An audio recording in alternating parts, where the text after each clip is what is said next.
Kelahiran, nasab, dan masa kecil Sayyidi Syaikh Abil Hasan Asyadzili.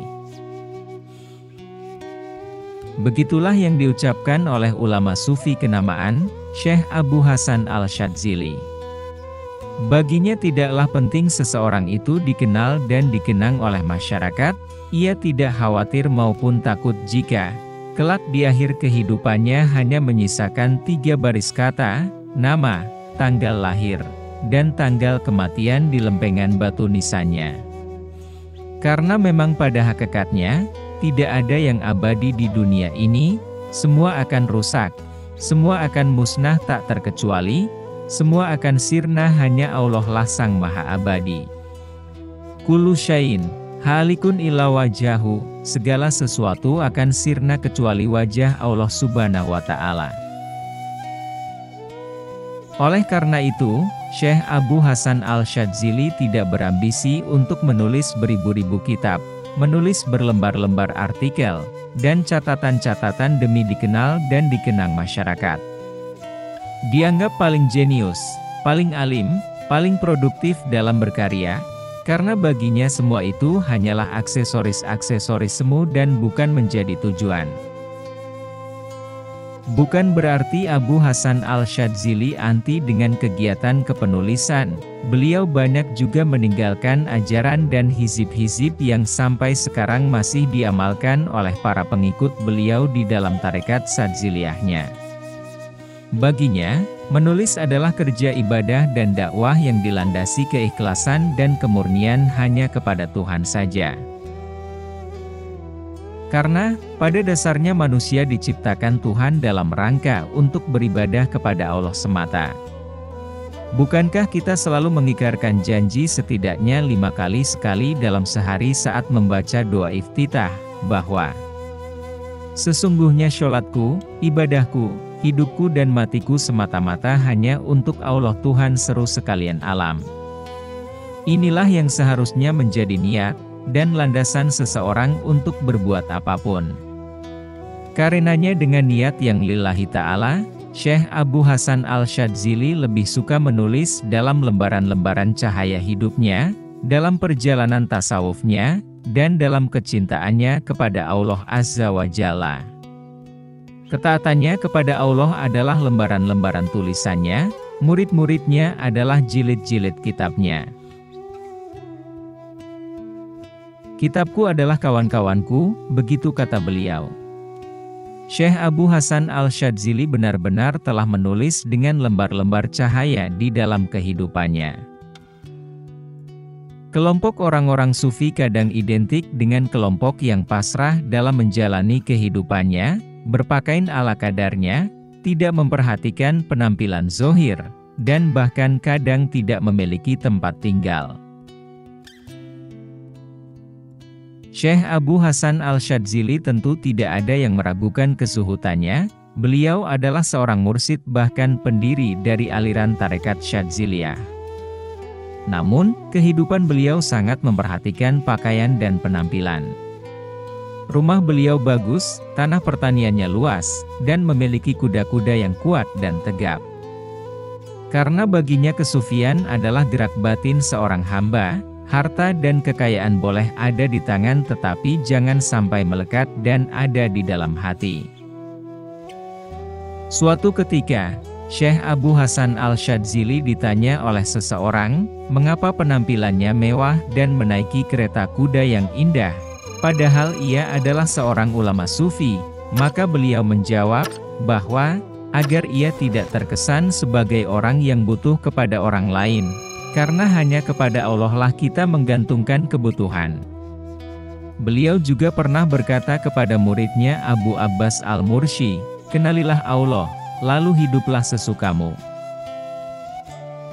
Abu Hasan Al-Syadzili juga berpesan kepada murid-muridnya, anakku, dinginkan air yang akan kau minum. Sebab, jika kau minum air hangat lalu mengucap Alhamdulillah, tak ada semangat dalam ucapanmu. Berbeda jika kau meminum air dingin, lalu mengucap Alhamdulillah, niscaya seluruh organ tubuhmu turut mengucap Alhamdulillah. Begitulah cara Al-Imam Abu Hasan Al-Syadzili memandang kehidupan seorang mumin harus selaras dengan doa yang selalu dibacanya, fi ad-dunya hasanah wa fil akhirati hasanah, bahagia dunia akhirat. Ajaran Syadziliyah yang beliau dirikan, tidaklah berbeda dengan ajaran-ajaran ulama tasawuf lainnya. Tentu yang paling pokok ajaran itu tidak menyimpang dari petunjuk Al-Quran dan sunnah-sunnah Rasulullah Shallallahu Alaihi Wasallam. Syekh Abu Hasan menekankan kepada murid-muridnya, untuk menapaki jalan marifat dan mahabbah kepada Allah Azza wa Jalla. Karena siapa yang mencintai Allah, mencintai karena Allah, berarti telah sempurna kewaliannya, dan tidak terjebak pada kelezatan duniawi yang semu. Al-hubbub lillah, wa fillah, cinta karena Allah, dan bersama Allah menjadi bagian terpenting bagi seorang hamba dalam bersuluk kepadanya. Sayyidina Syekh Abul Hasan Ali bin Abdullah bin Abdul Jabbar Asy-Syadzili Al-Maghribi Al-Hasani Al-Idrisi, lahir di Gomaroh, desa dekat Sabtah, Maroko, Afrika Utara pada tahun 591 Hijriah atau 1195 Masehi. Sebutan Asy-Syadzili itu sendiri, menurut sebagian ulama adalah daerah tempat di mana beliau banyak menimba ilmu saat mudanya. Beliau secara nasab bersambung hingga Rasulullah Shallallahu Alaihi Wasallam melalui putrinya Sayyidatuna Fatimah Az-Zahra. Keistimewaan nasab ini tampak dalam budi pekerti beliau yang indah lagi terpuji, dan mengagumkan banyak orang, sehingga mereka banyak mengambil pelajaran dan hikmah dari beliau. Beliau merupakan zuriat atau keturunan ke-22, dari junjungan kita Nabi besar Muhammad Shallallahu Alaihi Wasallam, dengan urut-urutan sebagai berikut.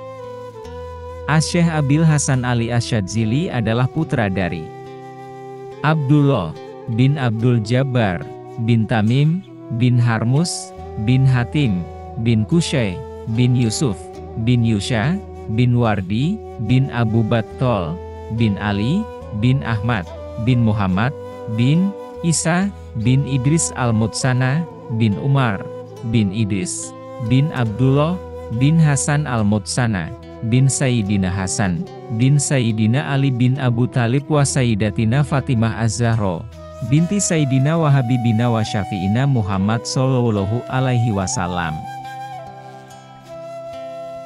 Sejak kecil beliau biasa dipanggil dengan nama Ali, sudah dikenal sebagai orang yang memiliki akhlak atau budi pekerti yang amat mulia.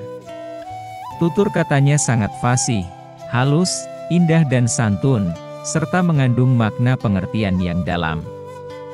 Di samping memiliki cita-cita yang tinggi dan luhur, beliau juga tergolong orang yang memiliki kegemaran menuntut ilmu. Di desa tempat kelahirannya ini, beliau mendapat tempaan pendidikan akhlak serta cabang ilmu-ilmu agama lainnya langsung di bawah bimbingan ayah bunda beliau. Beliau tinggal di desa tempat kelahirannya ini sampai usia 6 tahun, yang kemudian pada akhirnya hijrah ke kota Tunis, sekarang ibu kota negara Tunisia, Afrika Utara, yang semata-mata hanya untuk tujuan tholabul ilmi, di samping untuk menggapai cita-cita luhur beliau menjadi orang yang memiliki kedekatan dan derajat kemuliaan di sisi Allah Azza wa Jalla. Beliau sampai di kota Tunis, sebuah kota pelabuhan yang terletak di tepi pantai Laut Tengah, pada tahun 599 Hijriah atau 1202 Masehi.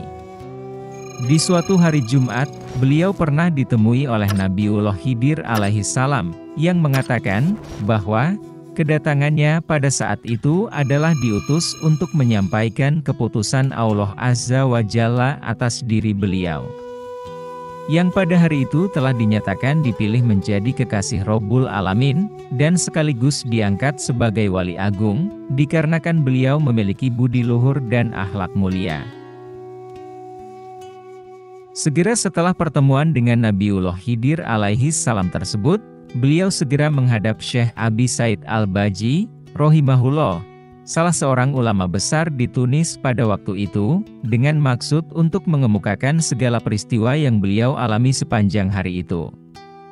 Akan tetapi pada saat sudah berada di hadapan Syekh Abi Said, sebelum beliau mengungkapkan apa yang menjadi maksud dan tujuannya menghadap, ternyata Syekh Abi Said Al-Baji sudah terlebih dahulu dengan jelas dan runtut menguraikan tentang seluruh perjalanan beliau sejak keberangkatannya dari rumah, sampai diangkat dan ditetapkannya beliau sebagai wali agung pada hari itu. Sejak saat itu beliau tinggal bersama Syekh Abi Said sampai beberapa tahun, guna menimba berbagai cabang ilmu agama.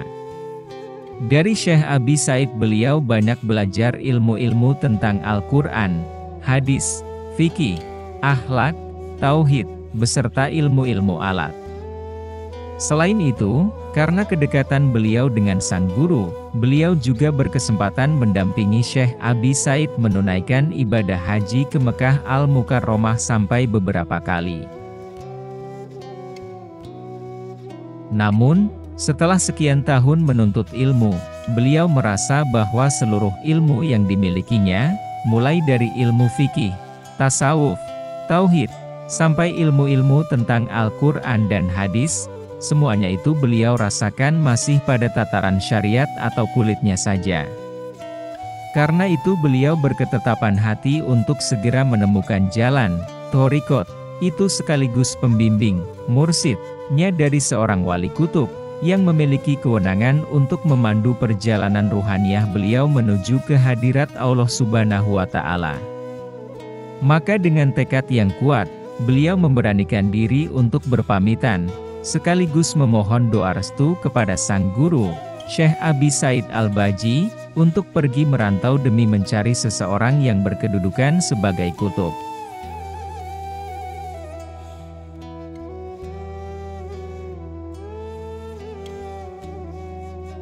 Perantauan mencari sang wali kutub. Tempat pertama yang dituju oleh beliau adalah kota Mekah yang merupakan pusat peradaban Islam, dan tempat berhimpunnya para ulama dan syolihin yang berdatangan dari seluruh penjuru dunia, untuk memperdalam berbagai cabang ilmu-ilmu agama. Namun, setelah berbulan-bulan tinggal di Mekah, beliau belum juga berhasil menemukan orang yang dimaksud. Sampai akhirnya pada suatu saat, beliau memperoleh keterangan dari beberapa ulama di Mekah, bahwa sang kutub yang beliau cari itu kemungkinan ada di negeri Irak yang berjarak ratusan kilometer dari kota Mekah. Sesampainya di Irak, dengan tidak membuang-buang waktu, segeralah beliau bertanya ke sana-sini tentang seorang wali kutub yang beliau cari kepada setiap ulama dan masyayikh yang berhasil beliau temui. Akan tetapi, mereka semua rata-rata menyatakan tidak mengetahui keberadaan seorang wali kutub di negeri itu. Memang sepeninggal Sultanil Aulia, Qutbi Robbani, Wal Ghausis Syomadani, Sayyidi Syekh Abu Muhammad Abdul Qadir Al-Jilani, radhiyallahu anhu, kedudukan wali kutub yang menggantikan Syekh Abdul Qadir Jilani oleh Allah disamarkan atau tidak dinampakkan dengan jelas. Pada waktu kedatangan Syekh Abil Hasan ke Baghdad itu, Syekh Abdul Qadir Jailani, 470–561 Hijriah atau 1077–1166 Masehi, sudah wafat sekitar 50 tahun sebelumnya. Selisih waktu antara wafatnya Syekh Abdul Qadir dan lahirnya Syekh Abil Hasan terpaut sekitar 32 tahun. Dikala hidupnya, Syekh Abdul Qadir diakui oleh para ulama Minasyidikin sebagai seorang yang berkedudukan Sultanul Aulia, Qutbi Rabbani, Qutbul Ghauts, Qutbul Aktob, derajat kewalian tertinggi yang tiada lagi di atasnya. Akhirnya, beliau mendengar adanya seorang ulama yang merupakan seorang pemimpin dan khalifah thoriqat Rifaiyah, yaitu Syekh Asy-Sholih Abul Fatah Al-Wasiti, radhiyallahu anhu. Syekh Abul Fatah adalah yang memiliki pengaruh dan pengikut cukup besar di Irak pada waktu itu.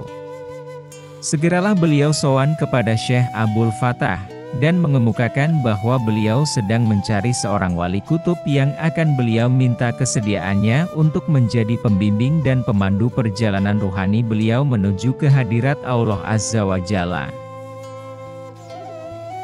Mendengar penuturan beliau, Syekh Abul Fatah sembari tersenyum kemudian mengatakan, "Wahai anak muda, engkau mencari kutub jauh-jauh sampai ke sini, padahal orang yang engkau cari sebenarnya berada di negeri asalmu sendiri. Beliau adalah seorang kutbus zaman nan agung pada saat ini. Sekarang pulanglah engkau ke Maghrib, Maroko, daripada bersusah payah berkeliling mencari di negeri ini." Beliau, pada saat ini sedang berada di tempat kholwatnya, di sebuah gua di puncak gunung. "Temuilah yang engkau cari di sana."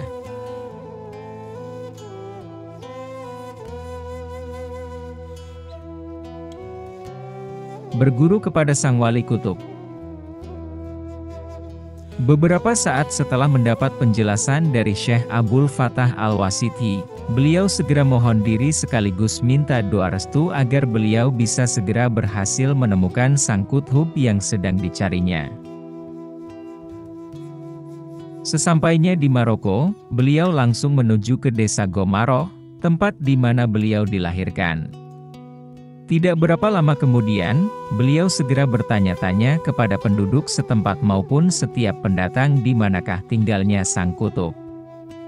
Hampir setiap orang yang beliau temui selalu ditanyai tentang keberadaan sang kutub.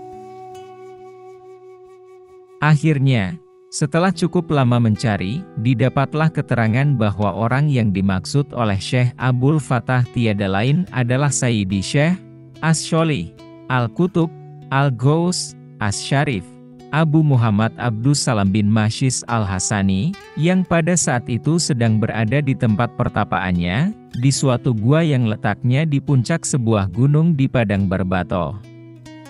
Demi mendengar keterangan itu, sama seperti yang dijelaskan oleh Syekh Abul Fatah Al-Wasiti Al-Iraqi, segera saja beliau menuju ke tempat yang ditunjukkan itu. Setelah melakukan perjalanan yang memakan waktu beberapa hari, akhirnya ditemukanlah gunung yang dimaksud. Beliau segera mendaki gunung itu menuju ke puncaknya. Dan memang benar adanya, di puncak gunung tersebut terdapat sebuah gua. Sebelum beliau melanjutkan perjalanannya untuk naik ke gua itu, beliau berhenti di sebuah mata air yang terdapat di bawah gua tersebut. Selanjutnya beliau lalu mandi di pancuran mata air itu. Hal ini beliau lakukan semata-mata, demi untuk memberikan penghormatan serta untuk mengagungkan sang kutub, sebagai salah seorang yang memiliki derajat kemuliaan dan keagungan di sisi Rabbul Alamin, di samping juga sebagai seorang calon guru beliau.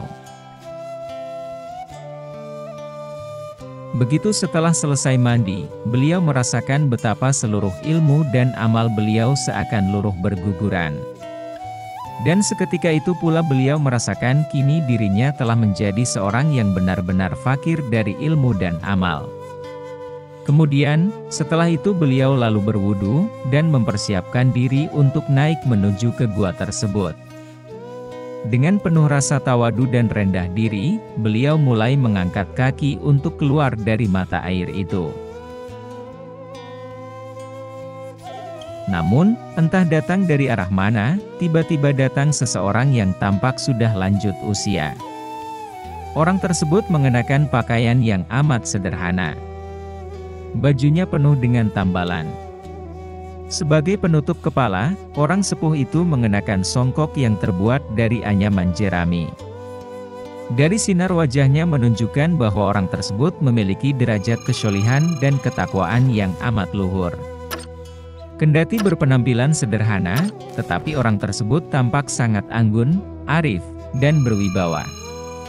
Kakek tua itu kemudian mendekati beliau seraya mengucapkan salam, "Assalamualaikum." Beliau, dengan agak sedikit terkejut serta-merta menjawab, "Salam." Orang itu, "Waalaikumsalam." Belum pula habis rasa keterkejutan beliau, orang tersebut terlebih dahulu menyapa dengan mengatakan, "Marhaban."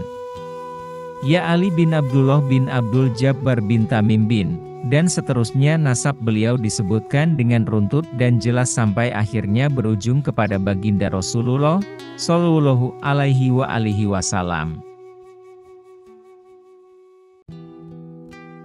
Mendengar itu semua, beliau menyimaknya dengan penuh rasa takjub. Belum sampai beliau mengeluarkan kata-kata, orang tersebut kemudian melanjutkan, "Ya Ali, engkau datang kepadaku sebagai seorang fakir, baik dari ilmu maupun amal perbuatanmu, maka engkau akan mengambil dariku kekayaan dunia dan akhirat."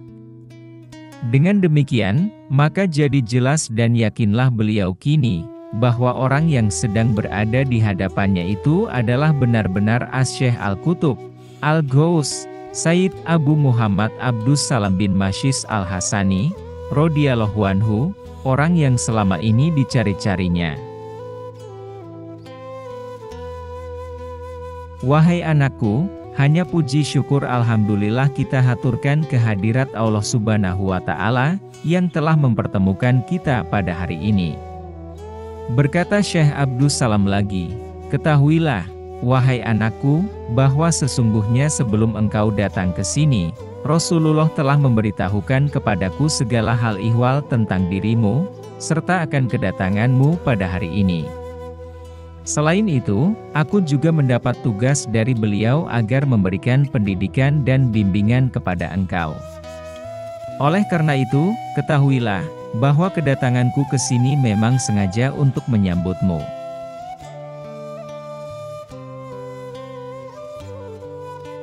Selanjutnya, beliau tinggal bersama dengan sang guru di situ sampai waktu yang cukup lama. Beliau banyak sekali mereguk ilmu-ilmu tentang hakikat ketuhanan dari Syekh Abdus Salam, yang selama ini belum pernah beliau dapatkan. Tidak sedikit pula wejangan dan nasihat-nasihat yang Syekh berikan kepada beliau. Pada suatu hari dikatakan oleh Syekh kepada beliau, "Wahai anakku, hendaknya engkau semua senantiasa melanggengkan toharoh, mensucikan diri dari syirik. Maka, setiap engkau berhadas, cepat-cepatlah bersuci dari kenajisan cinta dunia. Dan setiap kali engkau condong kepada syahwat, maka perbaikilah apa yang hampir menodai dan menggelincirkan dirimu." Berkata Syekh Ibnu Mashis kepada beliau, "Pertajam penglihatan imanmu, niscaya engkau akan mendapatkan Allah, dalam segala sesuatu, pada sisi segala sesuatu, bersama segala sesuatu, atas segala sesuatu, dekat dari segala sesuatu, meliputi segala sesuatu, dengan pendekatan itulah sifatnya, dengan meliputi itulah bentuk keadaannya." Di lain waktu guru beliau, radhiyallahu anhu itu mengatakan, "Semulia-mulia amal adalah 4 disusul 4, kecintaan demi untuk Allah, ridho atas ketentuan Allah, zuhud terhadap dunia, dan tawakal atas Allah." Kemudian disusul pula dengan 4 lagi, yakni menegakkan fardu-fardu Allah, menjauhi larangan-larangan Allah, bersabar terhadap apa-apa yang tidak berarti, dan waro, menjauhi dosa-dosa kecil berupa segala sesuatu yang melalaikan. Asy-Syaikh juga pernah berpesan kepada beliau, "Wahai anakku, janganlah engkau melangkahkan kaki kecuali untuk Allah, sesuatu yang dapat mendatangkan keridhaan Allah, dan jangan pula engkau duduk di suatu majelis kecuali yang aman dari murka Allah. Janganlah engkau bersahabat kecuali dengan orang yang bisa membantu engkau berlaku taat kepadanya. Serta jangan memilih sahabat karib kecuali orang yang bisa menambah keyakinanmu terhadap Allah." Asy-Syaikh Abdus Salam sendiri adalah merupakan pribadi yang amat berpegang teguh kepada kitab Allah dan As-Sunnah. Walaupun pada kenyataannya Syekh Abil Hasan adalah muridnya, namun Syekh Abdus Salam juga amat mengagumi akan ilmu yang dimiliki oleh sang murid, terutama tentang kitabullah dan sunnah, di samping derajat kesyolihan dan kewaliannya, serta kekeramatan Syekh Abul Hasan. tetapi, dari semua yang beliau terima dari Asy-Syaikh, hal yang terpenting dan paling bersejarah dalam kehidupan beliau di kemudian hari ialah, diterimanya ijazah dan bayat sebuah thariqat dari Asy-Syaikh Abdus Salam yang rantai silsilah thariqat tersebut, sambung menyambung tiada putus sampai akhirnya berujung kepada Allah Azza wa Jalla. Silsilah thariqat ini urut-urutannya adalah sebagai berikut. Beliau, Asy-Syaikh Al-Imam Abil Hasan Ali Asy-Syadzili menerima bayat thariqat dari 1. Asy-Syaikh Al-Qutub, Asy-Syarif, Abu Muhammad Abdus Salam bin Mashis, beliau menerima talqin dan bayat dari 2. Al-Qutub Asy-Syarif, Abdurrahman Al-Athar Az-Zayat Al-Hasani Al-Madani, beliau menerima talqin dan bayat dari 3. Qutbil Aulia, Taqiyuddin Al-Fuqa Asy-Syufi, beliau menerima talqin dan bayat dari 4. Sayyidi Syekh Al-Qutub Fahruddin, beliau menerima talqin dan bayat dari 5. Sayyidi Syekh Al-Qutub Nuruddin Abil Hasan Ali, beliau menerima talqin dan bayat dari 6. Sayyidi Syekh Muhammad Tajuddin, beliau menerima talqin dan bayat dari 7. Sayyidi Syekh Muhammad Syamsuddin, beliau menerima talqin dan bayat dari 8. Sayyidi Syekh Al-Qutub Zainuddin Al-Qazwini, beliau menerima talqin dan bayat dari 9. Sayyidi Syekh Al-Qutub Abi Ishaq Ibrahim Al-Bashri, beliau menerima talqin dan bayat dari 10. Sayyidi Syekh Al-Qutub Abil Qasim Ahmad Al-Marwani, beliau menerima talqin dan bayat dari 11. Sayyidi Syekh Abu Muhammad Said, beliau menerima talqin dan bayat dari 12. Sayyidi Syekh Said, beliau menerima talqin dan bayat dari 13. Sayyidi Syekh Al-Qutub Abi Muhammad Fathus Suudi, beliau menerima talqin dan bayat dari 14. Sayyidi Syekh Al-Qutub Muhammad Said Al-Ghazwani, beliau menerima talqin dan bayat dari 15. Sayyidi Syekh Al-Qutub Abi Muhammad Jabir, beliau menerima talqin dan bayat dari 16. Sayyidina Syarif Al-Hasan bin Ali, beliau menerima talqin dan bayat dari 17. Sayyidina Ali bin Abi Thalib, Karamallahu wajhah, beliau menerima talqin dan bayat dari 18. Sayyidina Wahabibina wa Syafi'ina wa Maulana Muhammadin, Sallallahu alaihi wa alihi wasallam, dari 19. Sayyidina Jibril alaihi salam, dari 20. Rabbul Izzati Rabbul Alamin Allah Azza wa Jalla. Setelah menerima ajaran dan bayat thariqat ini, dari hari ke hari beliau merasakan semakin terbukanya mata hati beliau. Beliau banyak menemukan rahasia-rahasia ilahiyah yang selama ini belum pernah dialaminya. Sejak saat itu pula beliau semakin merasakan dirinya kian dalam menyelam ke dasar samudera hakikat dan marifatullah. Hal ini, selain berkat dari keagungan ajaran thariqat itu sendiri, juga tentunya karena kemuliaan barokah yang terpancar dari ketakwaan sang guru, Asy-Syaikh Abdus Salam bin Mashis, radhiyallahu anhu.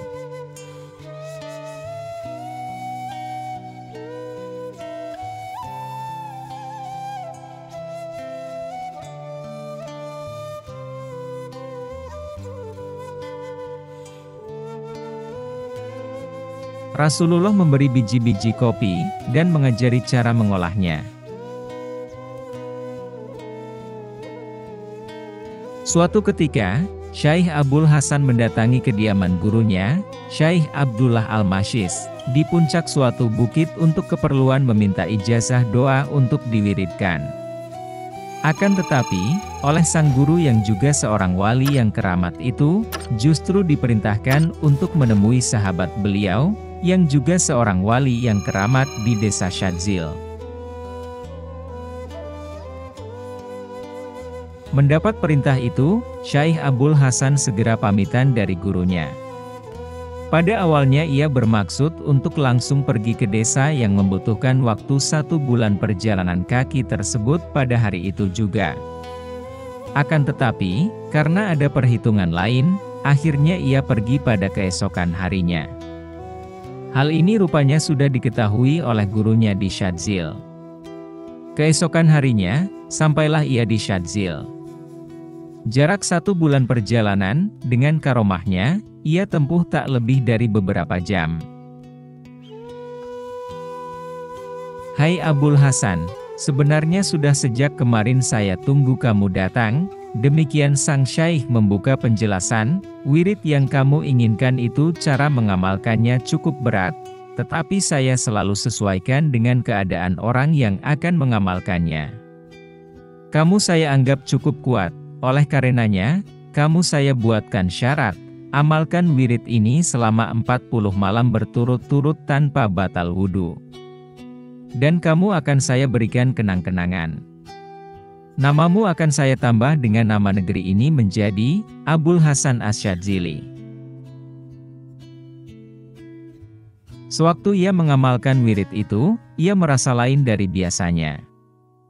Wirid yang diijazahkan gurunya itu ternyata sangat berat diamalkan, tidak seperti mewiridkan doa-doa yang lain. Kadang-kadang pada malam terakhir ia tak tahan ngantuk lalu tertidur, dan karenanya ia harus memulainya lagi dari malam pertama. Begitu berulang-ulang. Akhirnya ia melaksanakan sholat hajat mohon kepada Allah, supaya bertemu dengan baginda Nabi Muhammad. Doanya makbul, mimpinya didatangi Rasulullah.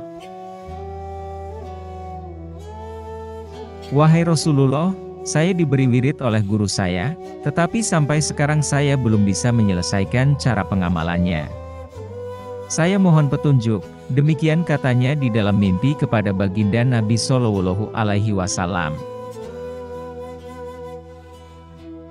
Hai Abul Hasan, ini saya bawakan biji-bijian yang banyak terdapat di tempatmu, tetapi orang-orang belum tahu kegunaannya.